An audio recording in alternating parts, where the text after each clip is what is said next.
చాలా పొడవు కదా, చాలా పొడవుగా ఉంది. ఇంకోటేమో కొంచెం పొడవు పొట్టిగా ఉంది. ఇంకోటేమో ఇంకా పొట్టిగా ఉంది. లోకంలో పిల్లలు ఎన్నో రకాల భేదాలు ఉన్నాయి కదా. పొడివాడని ధనవంతులని పేదవాడని ఎన్నో భేదాలు ఉండేవా. కానీ ఏసయ్య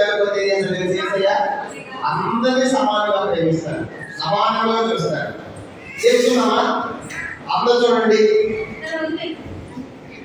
ఇప్పుడు ఏమైతే ఎప్పుడైతే మనం ఏసయ్య దగ్గరికి వస్తామో పిల్లలు, ఏసయ్య దగ్గరికి వచ్చినప్పుడు ఏసయ్య మరి అందరిని కూడా ఆయన ఏసయ్య అందరిని కూడా ఒకేలాగా మనల్ని ప్రేమిస్తాడన్నమాట. ప్రేమిస్తాడా లేదా?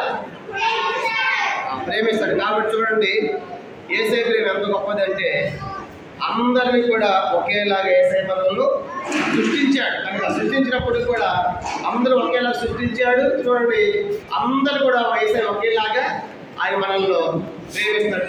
ఏసయ్య ప్రేమ చూడండి వ్యత్యాసం చూసారా, అందరూ కూడా సమానమే.